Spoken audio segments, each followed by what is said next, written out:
Welcome back to It's Okay, Habibi. In this episode, Amel and I dive into a conversation about home, identity, and what it truly means to belong. We explore the idea of memory shaping our sense of place, the complexities of borders, and the emotional ties we have to where we grew up. Plus, we touch on the controversy surrounding No Other Land winning Oscar and why representation in media matters. And of course, no episode is complete without a little existential crisis.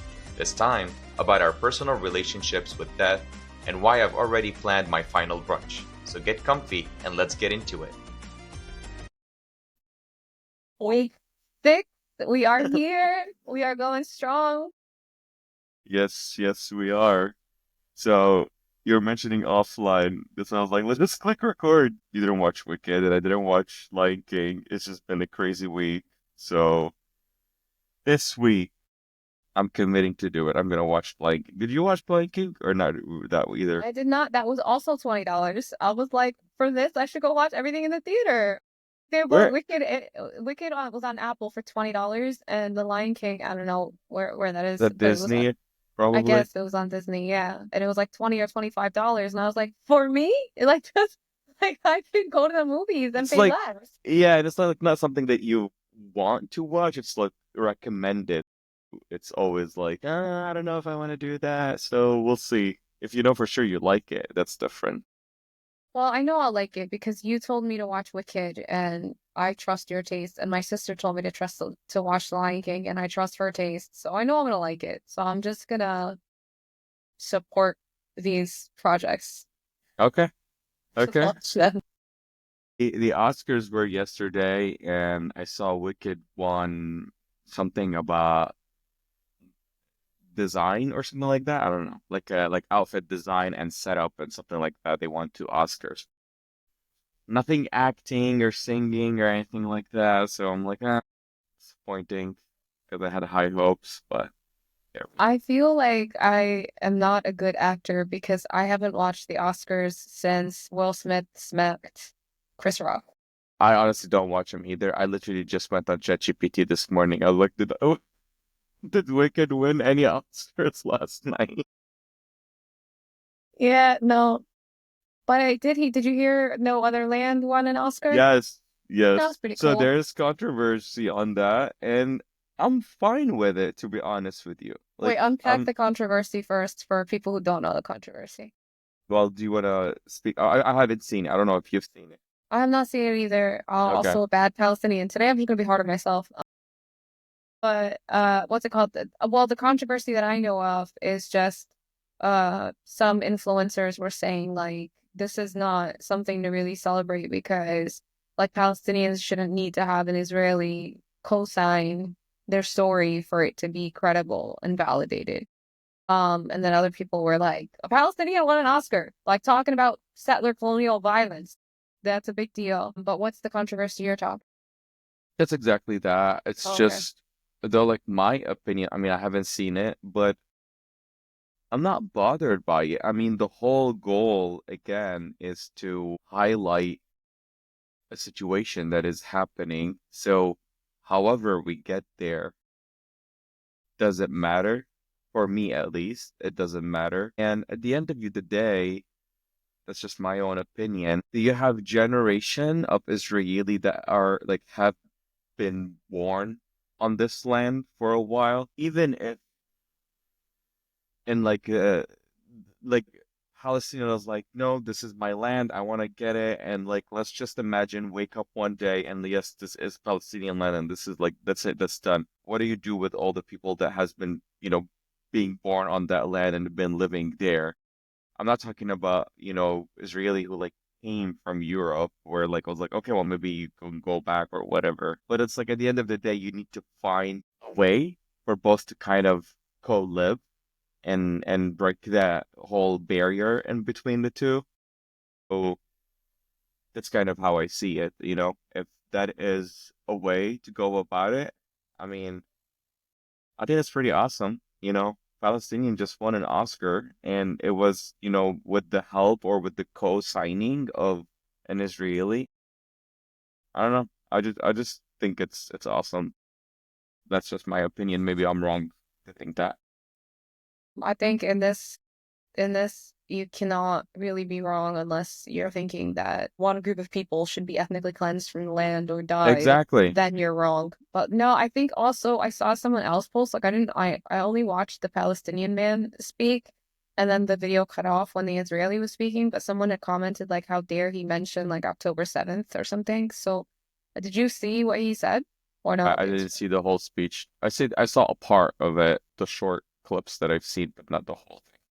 Yeah, me either. But I think I'm with you in like people got mad at me like back when an Israeli kid like, and a few people have done this already, but you know how they all have to serve when they're 18. So it's like a lot of people are like, well, they are all part of the army because they all serve. And so none of them are innocent civilians. They are all army personnel. Um, but this one kid, like last year that I remember sharing, he refused to serve. And I've seen a lot of people refuse to serve. And you know, especially if you're like how we say we're in the belly of the beast in America, like they're in the belly of the devil, and saying they're gonna stand against it, like I do think that's commendable and I do think that's worth applauding. And like someone got kind of peeved at me for sharing that he did that, and they were like, oh, you know, if they really cared, they would leave the land, they would leave the country. And it's like, yeah, okay, No, that's not okay. realistic. It's not realistic, and it's like also then we need to get the hell out of America, right? Like we're not from here. And so Not just America, literally anyone who's living anywhere, if you don't agree with whatever is going on as a solution to just leave. I think that's very simplified answer and it's easy to just say that. But how about you hold the people accountable and try to make the change that you want to change, which it looks like this guy is trying to do. right. And like especially at 18, especially we know their society, like we have seen the videos, we have seen the proof. We know the majority, even the polls, the majority of their society does not think that the genocide in Gaza was a problem. Like they're like, yeah, no, clear that shit out. And so, and the only reason they protested and all that stuff is because they didn't think that Netanyahu was handling getting the hostages back in the best way. That's who they cared about. So with any person who stands up in this society that is majority people saying like F those people, to stand against your own is really hard. And I think if I were that person and then I see that the people on the other side of the line are like, no, F you, get all the way out, like, I don't know, that would turns away someone that could be our supporter. That turns away a Mhm. future family member. Like, and again, like, whatever. So And I'm with you. I think like step by step is going to get us much further than, you know, saying all or nothing. Because if it's all or nothing, we get nothing. and to be honest with you, I am a believer of if you want to make if you want change to happen to any sort of minority, most of the time it doesn't matter how much the minorities keep screaming or yelling or demanding it, you're going to need someone from the majority or from the privileged parts to start speaking up and making changes. And an example of that, feminism or speaking out about women rights. Women can always, yell and scream, give me my right, give me my right.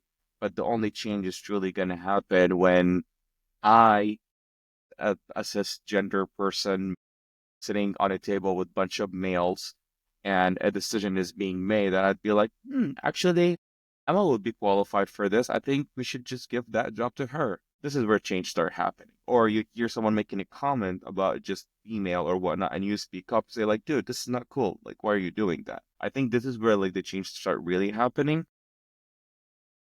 Now, I have And another that's example of that too. Like, I was listening to the Moth Radio, and it's like these short stories or whatever. And this like elderly Black woman was talking about her and her husband buying a house when they were younger.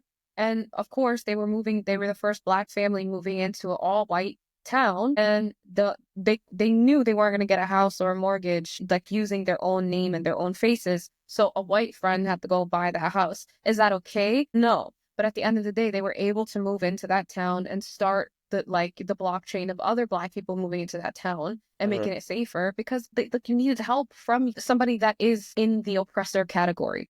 that is exactly it. And to be honest with you, at the same time, at least that's just my own opinion on the whole situation. I don't have a problem with um Jewish people when they were trying to seek refuge and they came to Palestine. And I find it commendable of Palestinians, to welcome them in and whatnot. And I think they should have or could have maybe lived side by side. I do understand why things unfolded the way it is, especially them coming with trauma and fear for their life and da da da da. So that I was brought here where like I don't want to keep hoping someone else would rescue me, so I'll just take it by myself and whatnot. Um, and I say that because of, if you remember the story me and you were talking about when Palestinian refugees were going to Lebanon, how that situation unfolded in Lebanon as well, where there was just like, oh, you know what, you're not going back to Palestine, go take Lebanon if you want. So like usually like, populations start to make action based off of fear, etc., etc. So yeah, I don't think there's anything wrong with like the Israelis living there or whatnot. The problem that I have is when you're actually pushing the people from that land because at least my belief, I feel like all the maps and the borders and everything is just all created. We just created all of that. So I don't think anyone has more right than anyone else to live in this specific land or this specific border. But at the end of the day, we do live in this world where like countries are made, borders are made, and rules and da da da da. So yeah, it's really complicated. Do you get what I'm trying to say, I guess, or did I go really off topic? I guess the point that I'm trying to say is, as Israeli, with that whole controversy of like, oh, they shouldn't or they should, da da da da da. And for me, I feel like if this didn't happen, like why would they not have the same right to live on that land the same way a Palestinian have that same right because they just like were born on that land? So that's kind of my point. I don't know if it made any sense. It made a lot of sense. I don't agree with all of it, or I don't. Uh, I guess I would ask a lot of questions about. Yes, I want everybody to live in peace together, and I guess I wonder, like, thinking about that, the settlements, how they are currently on, like, this is all within the last 80 years.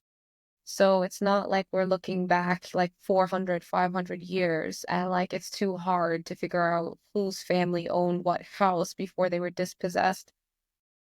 People are currently, if we're at 45,000, I think, in the West Bank, displaced in the West Bank now. They moved it. So it's kind of like this is a very intentional ethnic cleansing project. That's not what I'm talking about, though. I'm just saying in a different universe, if Jews were just seeking refuge on this land and they were just living peacefully with the people of that land, I don't see it as Palestinian has more right in that land than the Jews that decided to come here. I'm talking, theoretic, Hypothetically. Yeah, hypothetically, yeah. theoretically. Obviously, the situation is not that at all, and now it's turning into like, no, no, no, literally, you're trying to push me out of the land.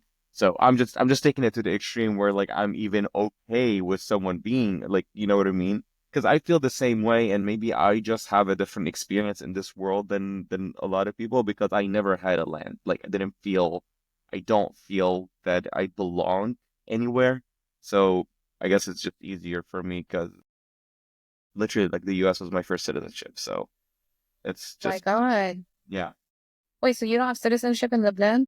Mm-mm. You're like Mo I am or like Mo. Netflix. Oh I my am. God.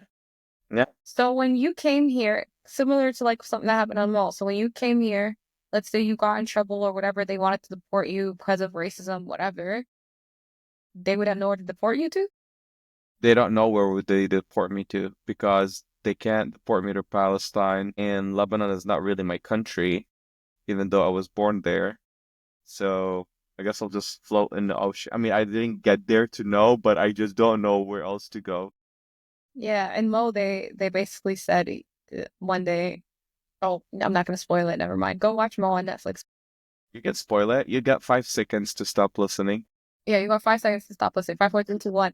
And Mo, they basically said like he's deported, and then the lawyer was like really excited because she was like, "You're deported, but now you can get working papers because they have nowhere to deport you to." That that is something that my lawyer mentioned when I first you know, moved here because they're like, okay, basically you're a asylum case, like literally because like I had a strong case because I literally had no place to go. Like literally, I'm just seeking asylum anywhere because like literally I can't go anywhere. I like that with Mo that they talked about like the benefits, I guess. I thought that was like a like one in a million situation. And here I am, like my bestie is literally in the same situation I didn't or was in the same situation. I didn't realize that. I mean, my brother, for example, he's living in Lebanon, but if he leaves Lebanon, it's kind of a similar situation where like where do you go? And that's why it's probably hard for him to even, you know, get a visa or whatever everywhere because they just assume like, oh, you're just gonna like, you know, stay or what, you know what I mean? Like seek refuge or whatever it is. So yeah, it is. It's just different. So Okay. Well, yeah, yeah, then yes, I agree with what you're saying totally. That like I fully agree. I hate the idea that there's borders. I hate that the idea that people own oceans and you know, you have to ask permission to go use one part of the water and we have to buy water. It's like, what? yeah. So all that stuff really bothers me about the It's world we live in. it's all man-made if you think about it. And I know this is not the reality we live in. I still my opinion on all of this is just I think it's just all things that we just created as humans to just gain power. And I get it. Like I can, logically understand why people are doing it, whatever their background, the power, all of that. I just don't agree with it. Mhm. And it doesn't make sense in my head. It just doesn't. Like it doesn't make sense to me even for me now, like let's say as an American, like what if I want to go live in Canada? Like I feel like all countries you should have some sort of a pass. Like yes, you have system that has been set, for multiple years, but like what if I want to live in Belgica? Like just go to Belgium and just like live there and like I should be like as a human who says it's just hard for me to do to wrap my head around the idea of just because my luck is that I was born here, then this is it. And good like it's just, I don't know. It just feels very weird. The whole idea is weird. Something that people often bring up immediately, and I think it's because we've been conditioned this way, is like, oh, well, then how are we going to feel safe? How are we going to be protected if our borders are not being watched and we don't know who's coming in and out? Would you say to those people? There's two different, I think these are just two different conversations. I do understand why governments make those decisions to balance the economy because if my idea is what everybody's just gonna, go with, okay, what if we all decide to we all want to live in France. So like the whole world is just gonna go live in like so I get it, like economically and for this not. I'm just talking more I don't know, philosophically, I guess. It just doesn't make sense. Like just like it's just literally we're living based off of luck. I do feel like though if like if we are all just good humans and everybody in like government and like places of power are like good humans, maybe we can come up with like a good solid economical plan to say, well, let's say the US, we can handle having 400 million people on this land as long as they're like, all good, abiding by the rules, blah, blah, blah. And then maybe have a pass for people who would like to have the opportunity. Hey, come here, pay your taxes, go on a 5-year test of let's see how you're doing. If there's nothing really illegal or you're doing something bad or da da da da, then welcome. Like this land is your land now, and just there's a pass for you to be here because you're giving and then you're getting back something out of it. That is a perfect scenario, and not just here, literally everywhere and anywhere in the world. But I do feel the same way about Lebanon. Like I literally was born in Lebanon, and I never got a citizenship. So I'm not like judging one place more than the other. It's just my experience is just that everywhere that I'm kind of disconnected from countries in that sense because it feels like I had to kind of beg for it or I don't know. I don't know how to explain it. We Yeah. kind of talked about this in the unrevealed episodes in our practice ones, but like I saw a clip the other day that was like, what does home mean to you? So I guess I would love to ask that again. Like, what do you think home is, or what does it mean to you? That is such a deep question. You made me think of it when you were talking about being disconnected from like the places you grew up, and then now you're here in the U.S. and you Yeah. do have citizenship. So does that feel like the U.S. is more home than Lebanon? And yes, there's aspects of each country for me that feels like home. The safety that I have in the US, financial safety, personal safety, to extremes, because obviously there's anything anywhere. Like you can't really 100% safe anywhere, but I do feel, safe in general. I do have, like a good family. I built like a community for me here that is just working and da da da. Da. I have opportunities and all of that. So in a sense, yes, I do love it, and I like being here, and I love being in here and just working. I go back to Lebanon. I think home in Lebanon is more the memories for me. And I was just having that conversation with my mom last week, and I said, I wonder if like in 30 years, like my whole family, like my aunts, grandma, everyone, like they're just not around anymore, how would I feel about Lebanon? Because I do like going to see them and whatnot. So there's the memories of like the areas and memories of the people there.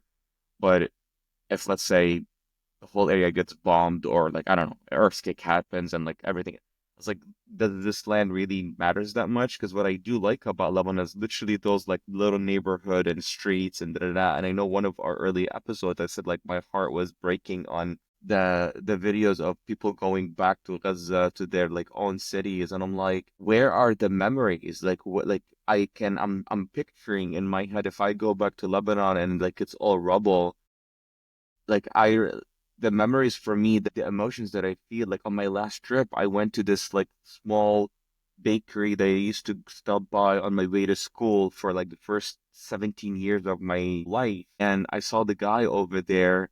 And even though I haven't been in Lebanon in 10 years, he remembered me. He remembered me when I was like 16 years old and I came back at 32.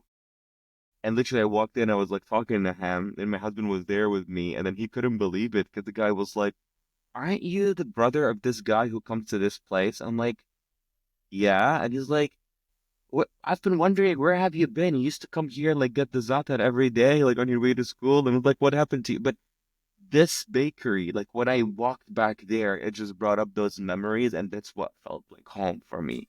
It's just what I was feeling. So I guess, yeah, this is my explanation of home. What about you? Because I know you have a similar experience with New Jersey. Yeah, I think what you said about memories is beautiful. I think maybe because I think I'm either PMSing or in an emotional place, like I was ready to cry just thinking about memories because that is I said this in one of my talks once at a fundraiser that I was doing based off The Lion King.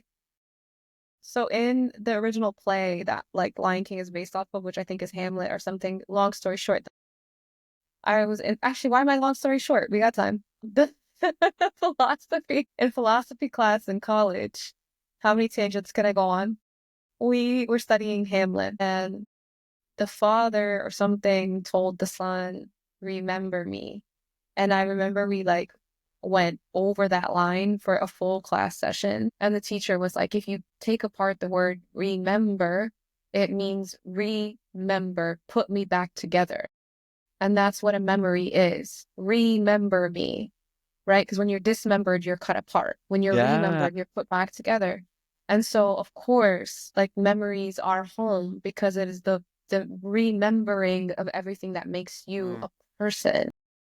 And so, like in this talk that I gave for a fundraiser for Palestine, I said, like, it's on us to remember them, not just in sadness, not just in pain, but in joy, in like all of the resilience and all of our culture, of our food, all of the ways that we are amazing. So to just remember your people. And that was also in Mo, right? In that episode that you loved, where it says, remember who you are. It's just a very powerful word. So I hope you got all that. I saw myself freezing and I I don't did. know. Okay, good. But yeah, so I think you saying memories is very powerful. And that's where that sent me. And yeah, when I talked, Do you have childhood memories of Palestine? no, no, I So was your 3. earliest memories are New Jersey. Yeah, yeah. I was 3 when I came here. And to be honest, I don't remember age 4, age 5. Yeah, I most think people don't. yeah. So my earliest memories are here in America, and I think that goes back to what you said, like with New Jersey.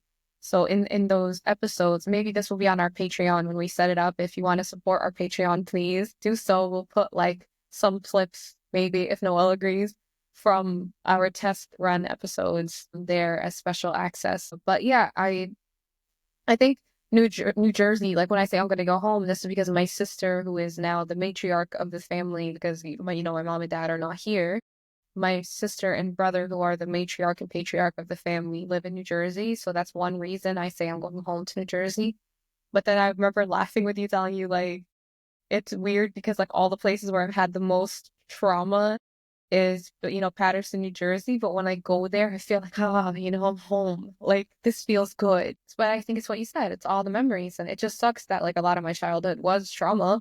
But like I still want to go back to it because that's where my mom was and my dad and like, just like I guess a different type of worry for what tomorrow will be. And I think also the innocence, Do you feel safe when you go to New Jersey? in what way? Like, emotionally? No, I feel like grounded. I feel grounded. I feel like I know where I am. I know where my cousin is buried. I know where I went to school. I know the corners. I know how to get around. I know the highways.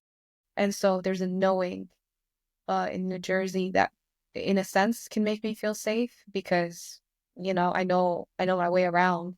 Yeah, a lot of me is there or a lot of theirs with me. But I almost want to say I don't really feel safe anywhere emotionally. What here? With you?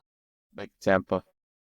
I don't think I think it's with people you can feel safe. Like with you, I feel safe, which is like why, for years I wanted to do a podcast and never did, right? But like it's with the right person, everything is easier, right? Sure. So I think there's very few people that I can say when I'm next to them, I feel safe. But I think like if I were looking at this from the outside in, what I would want to say to me is, well, do you feel safe with yourself? Because I'm in Tampa, I'm in New Jersey. And so I'm hearing me say that I don't feel safe anywhere, which means I don't feel safe with myself, which is something to explore. I was asking that because when I think of Lebanon, I emotionally don't feel safe because I do feel safe like physically, and that's because I survived like the traumas there and everything. And it's not necessarily like the country itself, it's just childhood trauma. And I was curious like if because over here I don't feel that way. Like I don't have negative traumas really like that are linked to the area that I'm in and the whole US in general because I moved here like, early 20s where like I was becoming my own self, so I was able to set boundaries and da da da da. So I didn't experience those severe traumas and like probably even not at all. So I do feel safer emotionally in the US, but that's what brings up to me in Lebanon. Like my last trip when I came back after 10 years, I went back home, like our own apartment, where my brother lives there now, and I was not comfortable. Yeah. I What, was what, I was just I don't know if it just brought up childhood emotions to me. I just was not wanting to be there. were you aware when you were there that you didn't want to be there and that you were Yes. uncomfortable? Yeah. Was there a moment that you were like, holy crap, I'm No, uncomfortable? no, because I was like enjoying seeing my brother after all those years, like my niece and nephew, the family, my aunt, like everybody was there at that house. So like I kept feeling this mix of emotions of love seeing them and whatnot, but I had this like uneasy feeling about that house that was not calming. I just wanted, yeah, I don't know I don't know if that's me facing my childhood too. I don't know what or where. I don't know how to explain it. I just something that I just felt, because you hear people say like they go back to their house that they grew up in and they feel that they missed it or they feel emotional or maybe they say emotional that means maybe they're feeling the same way that I was feeling. I would have been okay if I didn't go back there and be there in that location specific. Wow. Yeah. Wow. When I think about my childhood home, like specifically the one in Patterson, like I think about buying the block so that I can have it again. Like I want, and there's a go-go bar on the corner. Like there's like a strip bar at the corner. There's like the hood, like it's nothing to, yeah, no, I want that house back. So I'm just kind of stunned at the difference of experience. And you say you don't know, you don't have any theories as to why. I'm thinking about it more. I think one of the things that I told my husband at the moment is, and again, I did leave it 10, like I did leave for 10 years and came back, and I know that it has changed within those 10 years. A lot of people have moved out, a lot of people moved in. So I feel like it kept like going down with time, or maybe I just didn't like I just can't I don't know if it was always like that when I was living there, but I was just like so used to it, so I just didn't know any different, or um it just got worse with time. With That's what my family say. It just say, it's just with time a lot of people who lived there moved out, and like different people moved in, and it just had a different feeling than what it used to be back then for them, that whole neighborhood, building, everything, because they had neighbors and all they've been there for 50 years and a lot of them just moved out. So it just had a different vibe. I think another thing that came up to me in the moment too, like socioeconomy, we were doing at that point better than other people in the neighborhood. So I thought we were doing better, but leaving that space for 10 years and coming back to it, it made me realize that no, actually, I think we were poor. Like we were like it was a very different perception of it. And it was just like a different realization. And I don't know if that maybe had something to do with that. Maybe it scared me. I don't know. I really don't know. I do know that there is memories in the neighborhood and areas that I felt good about walking through those streets, and like I enjoyed seeing the family and whatnot. But like the location itself, I was not feeling good with it. And you want to go by your neighborhood. Yeah, Very no, different experience. I have a question, just kind of a hypothesis, but you'll tell me. Knowing that like you are, mashallah, in a very successful place, and you said like maybe it scared you to see like the reality of poverty. Like, do you think there's something about it made you, like, do you think it had something to do with that? Like, that's what made you uncomfortable knowing that's where you came from? But usually I hear people say like it makes you feel proud because like you see where you come from and like the journey. Yes. That's me. I'm like, let me buy the Yeah. block and like, Yes. Yes. And I don't, and maybe that's not it. Maybe it is. Maybe it's not. Maybe it's not like the money related to it. I don't know what it is, but I think it could be like, well, I wasn't out either back then. Like there's so many things that maybe it brought me back to all of those young me who I was there, that it was just not me. Like I was just a very different person there. And I'm like a very different person now. So maybe that scared me. And my world was smaller. Like I remember at age like 18, 19, I was like questioning religion and whatnot. And it was the worst thing that you could say, in that type of society. So I couldn't even speak up as much about it, even though I started to because I didn't care. So that didn't go as well. And obviously I was dealing with my sexuality, but that I didn't even bring it out, to surface over there. Plus economically, plus it was just chaotic. I don't know, like the whole thing was just chaotic. I don't know. I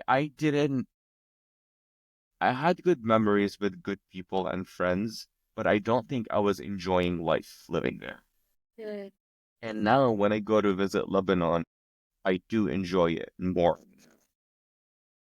So, where you grew up and like when you visit, you know how they say like, this is more of just like it's a tourist question, but like, you know how like the electricity is limited, the water is limited or something like what's it like living there and like touring? Like, do tourists have like unlimited water and electricity? Like, can you talk to me about that? Very different experience. Yeah, I mean, obviously, you know how the situation is over there. You don't have all the time electricity or water. Like we used to fight about it. We have to plan when it is, and we have to wait 30 minutes between each shower so that we have heated water again. And then the shower, you get a shower within 15, 20 minutes because you're gonna run out of hot water again. Or you can only heat it when the electricity is on, which is a couple hours of the day. So you need to plan when to heat it. And then if you don't, then I guess you're not showering today before going to work. You have to schedule it for the afternoon. Like you're planning your life around having those essentials. And that's where I think I say I feel safer here in the sense of there's so many privileges that people who were born here that hasn't experienced that for me, I do really appreciate. And I don't take it for granted. Seriously, I just don't. Um, Even like going to school, having public school paid off, all of those were not really much of an option, at least for us growing up over there. Um, so yeah, going back as a tourist having USD dollars. Yeah, I literally like last trip, I went to all the places that I used to dream about going to when I was a kid. I never thought that I would be able to do that. Like there was like one of the resorts that we went to. I literally went and sat on a resort and I didn't care about ordering like a specific drink that I used to see people order back then. And I was just like, yeah, I want to just see, we don't have the money to do it. Like it was like, I'm not gonna pay that much money for a mint lemonade to drink something, you know? It's a very different experience. It's very different. Yeah. I'm like so proud of you in those moments. Like every time I'm anywhere where like even now, like I'll look out a big ass window and I'm like, yeah, I know I gotta move to Tampa to get this big ass nice window because I can't afford it in New Jersey or New York. But like, I'm like, yeah, growing up, with a strip club right down the block and where we grew up and then seeing where I am now, I feel good about that. I can't imagine you going back to that country where like, what the reality is. And then I would go back. This is the difference. I was just talking specifically the neighborhood that I grew in that I didn't emotionally feel safe, but like all the other areas, I felt fine. And I guess honestly, I don't know if it's just the location or it just brought up like traumatic memories for me. I think that's probably what it is. I don't know. I don't have a finger on it. But I would even consider maybe even retiring there. in Like Lebanon, it's maybe no. no. Okay, no. I'm not gonna retire in Lebanon, so you cannot go to Lebanon. I mean, maybe. I don't know. I'm just saying, like, it's not that I don't like the place or I have like negative feelings towards it. It was just the question was about home, and that was just, you know, my raw emotions about how I felt going back specifically to that home, which is interesting because like most people here, they don't have like that one home that they can go back to because they keep switching homes every 5 years or something. And for us, like that home that my brother is in right now was the home that my dad rented when he first moved to, well, not moved, moved to Lebanon. Yeah, I decided to move to Lebanon too. But yeah, like they had it since like the 50s. So over 75 years now. My dad lived in it with his family, and then they all got married, and then moved out, and then he got married, and then my dad passed, and then like my brother now is older, and then he got married, and now he's living in it. So generations. Well, I hope you visit it again and then let me know how it feels again. Maybe the next time you'll be like, ah, I'm used to whatever the adult feeling in this house is. We'll see. We'll see. I mean, I am. So we'll see how that's gonna go this time. So it's Yeah, gonna be yeah. different. Yeah. When I went to Palestine, like, so my mom wanted to get buried in Palestine when she passed, and that was like a whole journey, but it was kind of cool because how you have that wake part where like you have the body and everybody comes and whatever. We had her in her childhood home, so like we had her body there for all of the relatives or whatever until we took her to the actual burial where she got buried in the same plot as her mom. Like we dug up her mother's grave and put her in with her mother.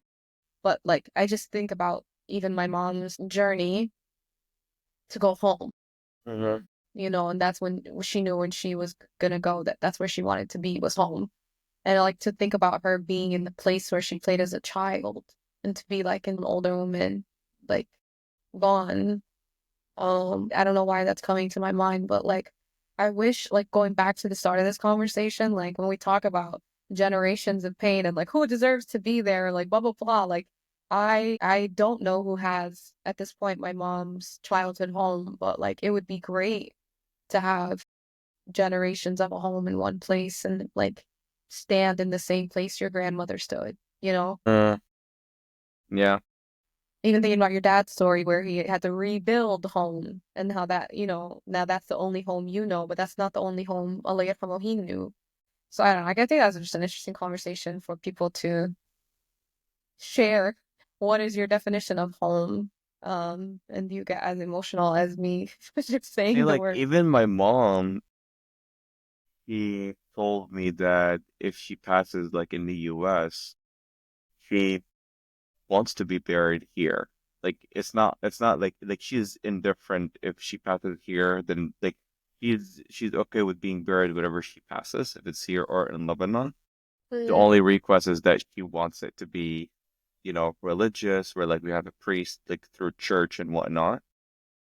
But yeah, like it doesn't, it was not important for her that she needs, to be buried back like in Lebanon specifically. Like she feels that it's just like you're dead at that point. So like that body is not like you moved on to the next life. Yeah. I don't know. That's how I feel about it. I feel like, brother, the day that I go, like, don't cry for me. Don't worry. I don't care how I go. I don't care. Like, I'm gone. I'm happy. I'm, with God or, with the universe, with whatever. So I actually don't care what happens to my body, um, at I all. I'm with your never mom. I never asked you about death, and I don't think you and I have ever, like, we talked about so many things, but death is not something that we ever talked about. How is your relationship with death? Like when you hear death or like the whole topic, or I think I'm a little too comfortable with death. you are? Yeah, yeah, I'm Yeah. too comfortable. Like, I think once, my cousin died, a close friend died, my mom, my dad, and this is all before the age of like 28. So you kind of like you grapple with this existential situation and Uh, roots and losing your roots, especially as a Palestinian who doesn't have like a back home but has a back home. I don't know, I grappled with all this crap a lot.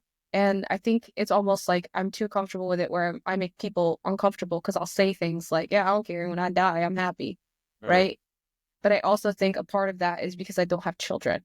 And I think like if uh, I were to have a child, I think I would never want to die.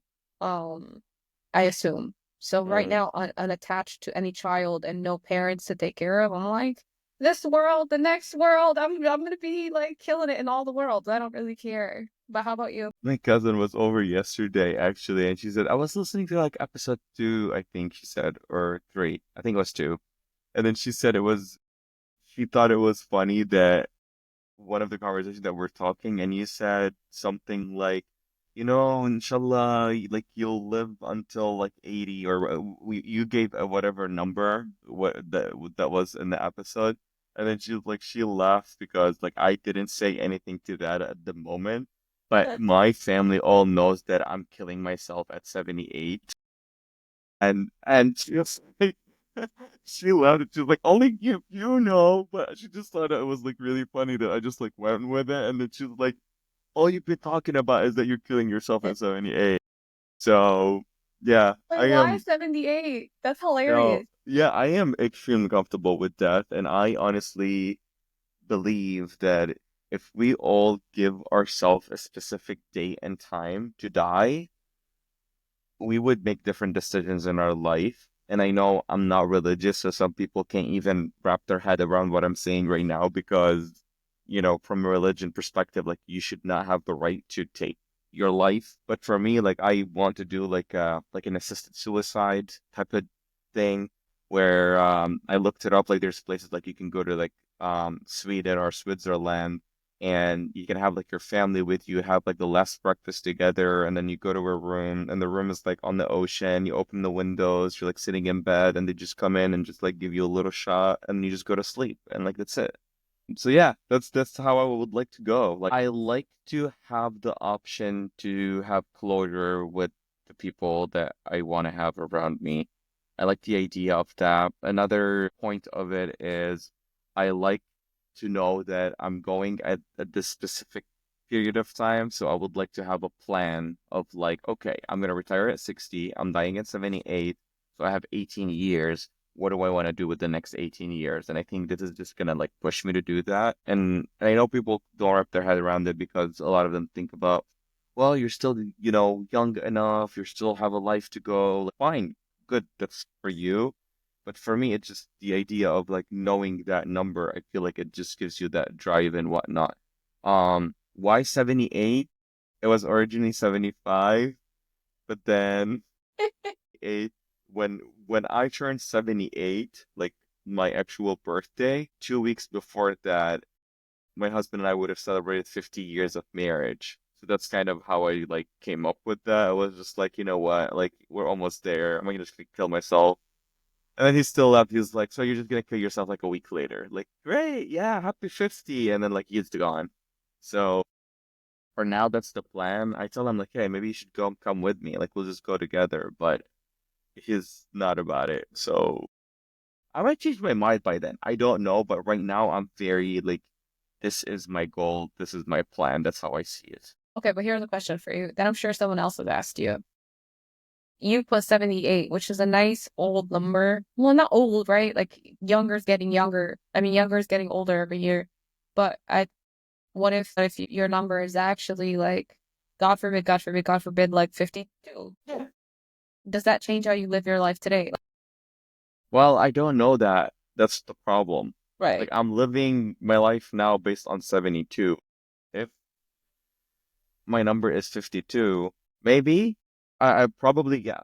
The answer is yes. If I know for a fact I'm dying at 52, I bet you 90% of people, if you ask them that question, you tell them like you're 30, your number is 40, they're gonna be having a different life. Hell yeah.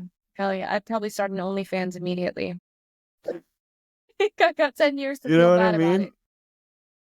So I'm just saying, like, I think there is something about that number and the mystery. I personally believe that religion was created because of the unknown of what's after this life.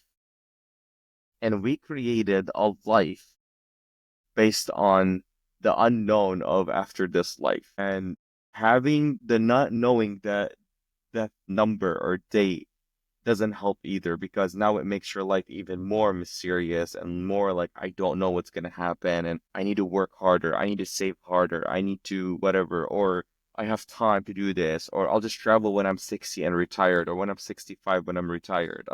There's so many unknowns that we make in our life based on like all of those. Um, but I think if all of this has been exposed to us, like we know exactly what's going, like if we know for a fact this is some people are gonna come at me and say like, well, I do know based on my religion for a fact. I don't. So I think it changes a lot, you know? Mm-hmm. So yeah, maybe that's my way of actually knowing because I have control of over that. Yeah. Yep. I don't want to burst this bubble, but I'm gonna burst it. Like Yeah. that's such fake control, my guy. Like, Yeah. especially Yeah. because you pick. I would be on the same page with you if you picked a number like 56, right? Because I'd be like, oh, you might live way past 56. You're clearly taking control of this situation. But like 78, I think is more like you want a nice full life, and you have chosen for some reason 78 as like I've had it. Well, it was 75 because I was like, I'll retire at 60 and I only want 15 years. It's just like a nice rounded number of 15 Christmases, 15 winters, 15 whatever. And I'm just gonna do exactly what I want it to be within those 15 years. But then I added those extra three because it was like, well, kind of 3 years of anniversary. It must be nice. But then I think I am scared too of like being old and like physically not being able to do stuff, or even, I mean, honestly, right now I have like back pain and like it's just like I can I'm only struggling right imagine now, if you Noel. just double, like, yeah, like give me another 30 years of this. Like, I don't know how it would be like, you know? So I'm like 78 is just like, I'm just ready to go. Take me. Okay, I better So be at that's this kind of how like I feel. final dinner. Yes. Or breakfast because I'm I gonna like sabotage brunch. all the planes. If you're not going to Switzerland, it's gonna be It's like it's my going 80-year-old it's ass. going to be a brunch, so Okay, okay, yeah. So I guess we're both pretty accepting of death. Like, yeah. that's okay. Do we wanna what? No, I was saying you lead. How I lead? Did you notice that we're both wearing I green? did. It took everything in me not to talk about it because I was like, Emil talks about this every fucking week. I'm so glad you said something. Like, we're wearing exactly like all green, solid green. What the How? hell? How? I don't know. Like, the Okay. day that we don't do it, I'm gonna be so upset. I'm be like, this is our last episode, like for the season. Like, we have to end the Okay. season here. Our challenge for next week is to not wear the same color. Okay. So you're gonna come in and I'm gonna come in next week with choosing a color saying there is no way that Amel's gonna wear that. Okay. I got you. Okay. Okay. So it cannot be like green or blue. Like, it cannot be like, Well, maybe. I mean, I might just wear the same shirt exactly again because like there is no way she's gonna wear it, and then okay. you come up with the same outfit. I'm like, are you kidding me? I don't know. Okay. I love this. This is Okay, fun. Okay, cool. all right. I guess we'll end it over here. Yes. Okay. Any Okay. messages that we need to say at the end other than bye? No, I Nope. think we'll talk again next week. All right, bye. Thank you for listening to this episode. If you enjoyed this conversation, please consider leaving a comment and a review. It helps us improve and reach more people. We're all just trying to figure it out one conversation at a time. So go easy on yourself, trust the process, and remember, it's okay, Habibi.